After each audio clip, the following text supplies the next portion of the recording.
Well, going on with Shakespeare, I'm still going to write as I speak. That's usually the way I taught in school. I didn't already have it on the board because kids they'd write ahead and then dream and not listen to me. So I'll write it as I go. Love's Labour's Lost. I want to talk about two Love's Labour's Lost. Two comedies. We'll go back to sort of the lighter side of Shakespeare. Neither one of these are enormously famous. Love's Labour's Lost, I like it. The Shakespearean troupe, my club, we performed it, I think maybe just once. It was fun to do in a way because it had parts for girls. So often Shakespearean plays, largely I suppose because women were not allowed on stage, didn't have very many parts for girls. But in Love's Labour's Lost, there are 4 couples. And then there's a subplot as well. The King of Navarre, I guess it is, in France, with his friends, swears an oath that they will have nothing to do with women for 3 years, because they are going to devote their time to philosophy and study. Well, almost immediately, 4 beautiful women show up. And before very long, they just give up on it and they start to court the women. It's fun. There's a subplot. The one character that's the most noteworthy is Baron, is his name. There's probably not a single really famous speech to come out of Love's Labour's Lost that people would typically know. But Baron, he's the King of Navarre, I think. And the speech that comes to mind, there's 2 that come to mind, 2 things that I'll pull out of it that comes to mind. Mostly it's a romp. It ends up with a play within a play at the end, and I'll tell you how you can access this when I'm finished here. But at one point he gives this long speech about the effect of a beautiful woman on a man. And it's so eloquent. I don't know if it's in that speech or not that he has this unbelievable string of appositives from the viewpoint of syntax. I almost know of no other example of so many appositives in a way as he tries to say what love is. A very long speech. I sort of want to make a tribute to one of my former students. His name was Eric. He did the part of Baron. And I don't understand how people can memorize so much. I can't. But he and his girlfriend at the time, who's related to me, Vanessa, they were amazing in what they could do. Eric went on to go into acting and theater as a profession. And by the time they were high school seniors, I think they had been involved in 12 productions of Shakespearean plays. Really remarkable. Anyway, it was like 2 full pages straight out of this speech, and he was not intimidated. And he did a wonderful job. The other spot that I really like in this is at the end, when the romp is all going on and everything looks great.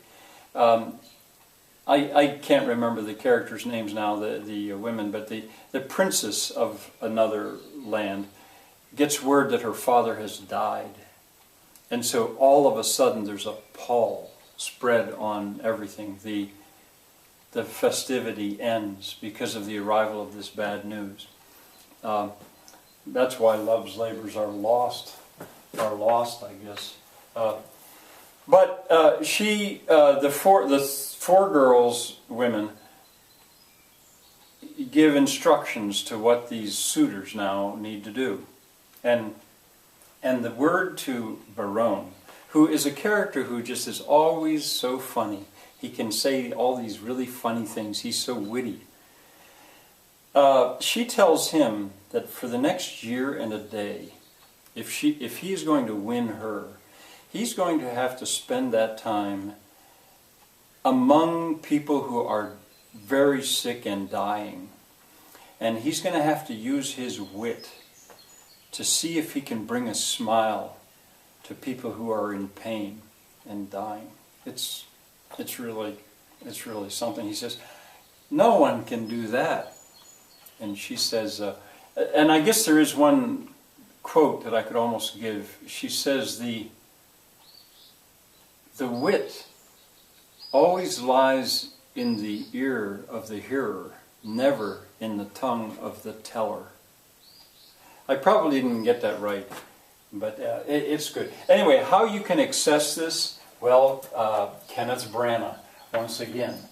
Kenneth Branagh, all year I have talked about Kenneth Branagh. He did this, it came out in the year 2000. I don't think it was very well received.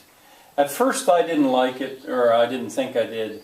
Later I gave it another chance and I decided I like it. But he did a very bold thing. He decided that he would mix Shakespeare with 1930s musicals. So people tap danced and sang. At one point they sing "Heaven, I'm in heaven, and my heart," dancing cheek to cheek. Irving Berlin song, I think. Well, it just so happens I like that music from the 1930s. I just wasn't quite ready for the mix, but once I got comfortable with it, I was fine with it. So once again, I feel that Kenneth Branagh did a very good job, although I think most of the public did not accept it. All right, now the other one is The Tempest that I'll speak about today, The Tempest.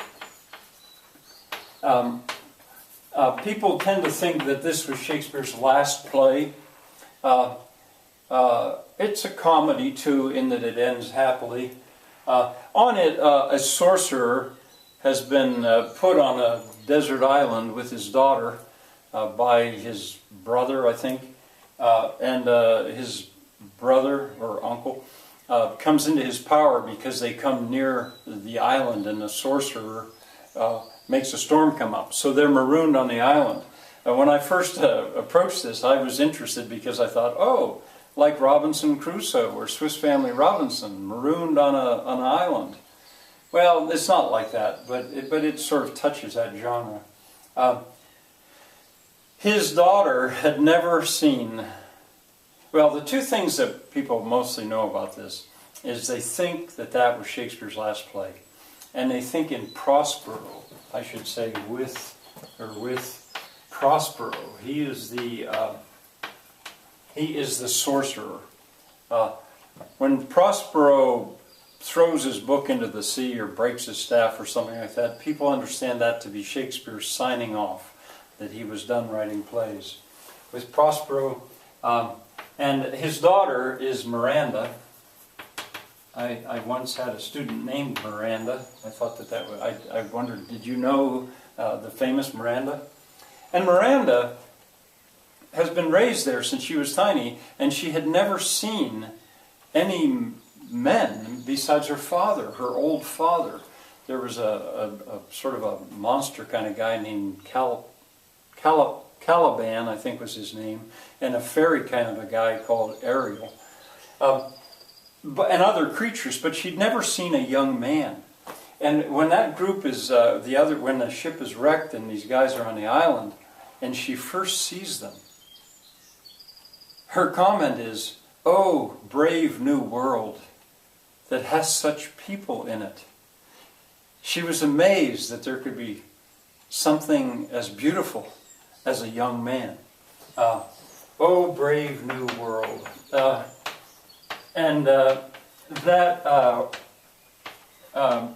Brave New World, that went on to become a famous science fiction novel.